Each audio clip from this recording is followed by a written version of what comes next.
प्यारे बच्चों, कैसे हो सब अच्छे होंगे। तो चलिए आज का हम अपना अध्याय आरंभ करते हैं। आज हम पढ़ेंगे अनुच्छेद लेखन के बारे में। तो बेटा अनुच्छेद क्या होता है, हमें कोई भी विषय दिया होता है और तो उसके ऊपर हमें एक अनुच्छेद लिखना होता है। जो अनुच्छेद होता है उसकी भाषा हमारी बहुत ही सरल होनी चाहिए और प्रभावशाली होनी चाहिए। तो चलिए पढ़ते हैं हम अनुच्छेद लेखन। अनुच्छेद लेखन भी एक कला है। इसमें निबंध की तरह विषय वस्तु को विस्तृत रूप से नहीं लिखा जाता। इसमें केवल किसी विषय के सार को ही लिखा जाता है। किसी विषय से संबंधित सभी बिंदुओं को संकलित कर एक अनुच्छेद में लिखना विशेष कौशल का कार्य है। अनुच्छेद लिखते समय निम्नलिखित बातों को ध्यान रखना चाहिए। पहला है, अनुच्छेद सरल भाषा और छोटे वाक्यों में लिखना चाहिए। अनुच्छेद केवल एक गद्यांश में होता है जिसमें कम शब्दों में अपने विचार रखने होते हैं। अनुच्छेद में निबंध की भांति प्रस्तावना नहीं लिखी जाती, बल्कि विषय से संबंधित विचार सीधे ही प्रस्तुत किए जाते हैं। जिस विषय पर अनुच्छेद लिखना है पहले उसके भाव को अच्छी तरह समझ लेना चाहिए। विषय संबंधी मुख्य बिंदुओं को पहले ही नोट कर लेना चाहिए। अनुच्छेद में सभी मुख्य बिंदु आने चाहिए। अनुच्छेद लेखन में उक्तियां, मुहावरे, सूक्तियों का प्रयोग श्रेयस्कर माना जाता है। आगे देखिए नमूनार्थ अनुच्छेद लेखन है। पहला है हमारा पुस्तकालय। पुस्तकालय माँ सरस्वती का ऐसा पवित्र मंदिर है जहाँ मनुष्य बिना किसी भेदभाव के प्रवेश कर अपने रुचि के अनुसार ज्ञान विज्ञान का अध्ययन कर सकता है। पुस्तकों का घर ही पुस्तकालय है। एक ही स्थान पर अनेक विषयों की अनेक पुस्तकें पुस्तकालयों में उपलब्ध रहती हैं। पुस्तकों के साथ साथ समाचार पत्र तथा पत्रिकाएं भी वहां पढ़ने के लिए उपलब्ध होती हैं। सभी विद्यालयों, कॉलेजों तथा विश्वविद्यालय में के अपने अपने पुस्तकालय होते हैं। इनके अलावा सरकारी स्तर पर भी अनेक पुस्तकालय खोले जाते हैं जिनके सदस्य बन जाने पर वहां जाकर ज्ञानार्जन किया जा सकता है। सार्वजनिक पुस्तकालयों द्वारा अनेक निर्धन तथा आर्थिक रूप से कमजोर छात्र एवं व्यक्ति अध्ययन में मदद प्राप्त करते हैं। पुस्तकालय द्वारा ज्ञान में वृद्धि तो होती है, साथ ही हमारा मनोरंजन भी होता है। अनेक प्रकार की पत्र पत्रिकाएं हमारा मनोरंजन तो करती ही हैं, साथ ही हमारे मानसिक स्तर को भी ऊंचा उठाती है। हमारा कर्तव्य है कि हम पुस्तकालयों में जाकर अपने समय का सदुपयोग करें और पुस्तकालयों के नियमों को भलीभांति पालन करें।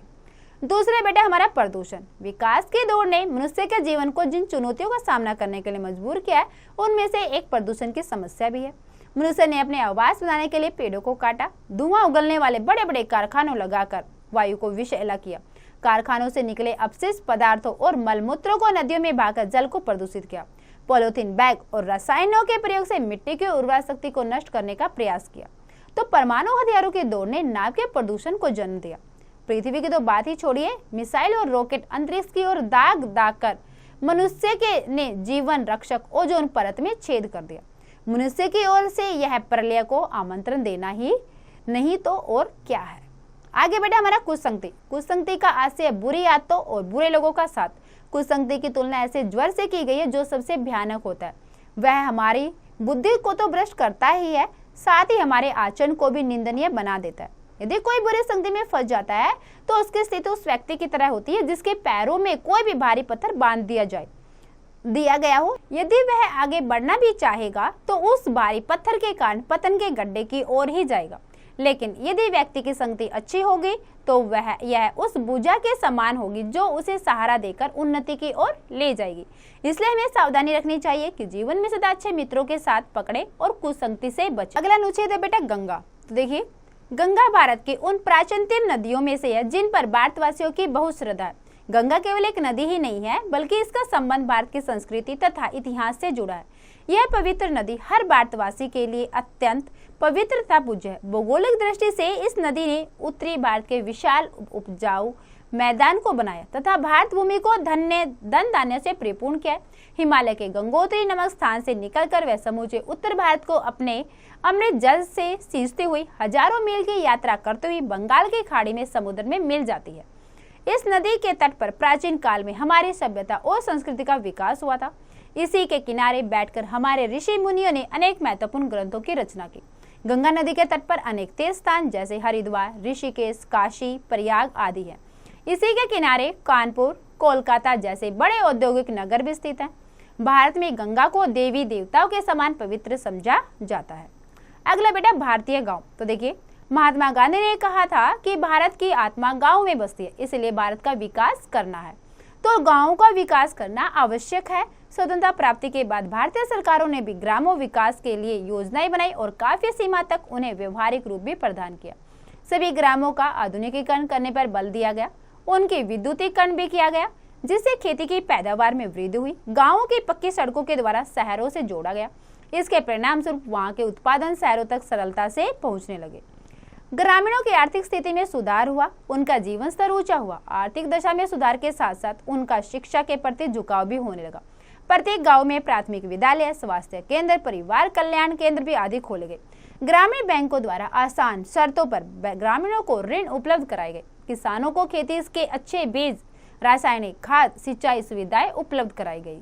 कृषि के वैज्ञानिक साधनों को अपनाने के लिए किसानों को प्रशिक्षण दिया गया। इन सभी के परिणाम स्वरूप भारतीय गांवों को अभी सर्वांगीण विकास हो रहा है। पेयजल की व्यवस्था भी प्रत्येक गांव में की जा रही है। अगला अनुच्छेद है बेटा हमारे नए अध्यापक। हमारे विद्यालय में अनेक अध्यापक हैं, उनमें से अधिकांश पुराने हैं, परंतु वर्तमान में भी श्री राजपाल जी हिंदी के नए अध्यापक आए हैं। वे नए अवश्य हैं, परंतु थोड़े ही समय में छात्रों तथा अध्यापकों में इतने घुल मिल गए हैं कि ऐसा प्रतीत होता है मानो वे यहाँ वर्षों से रह रहे हैं।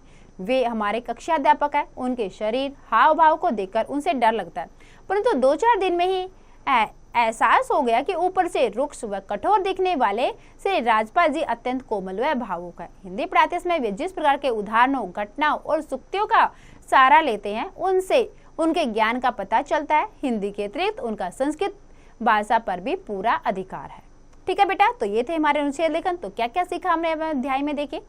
अनुच्छेद लेखन में किसी विषय पर अपने मन के भाव को विस्तृत नहीं बल्कि सार के रूप में प्रस्तुत किया जाता है।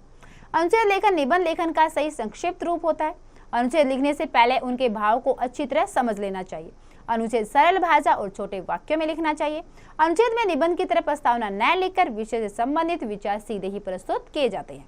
तो बच्चों, ये थे हमारे अनुच्छेद लेखन। तो सबको बहुत अच्छे से समझ में आ गए होंगे, सबने बहुत ध्यानपूर्वक से समझे होंगे, पढ़े होंगे। तो बच्चों, इसको और अच्छे समझने के लिए आप इसका एक बार और अभ्यास अवश्य करें।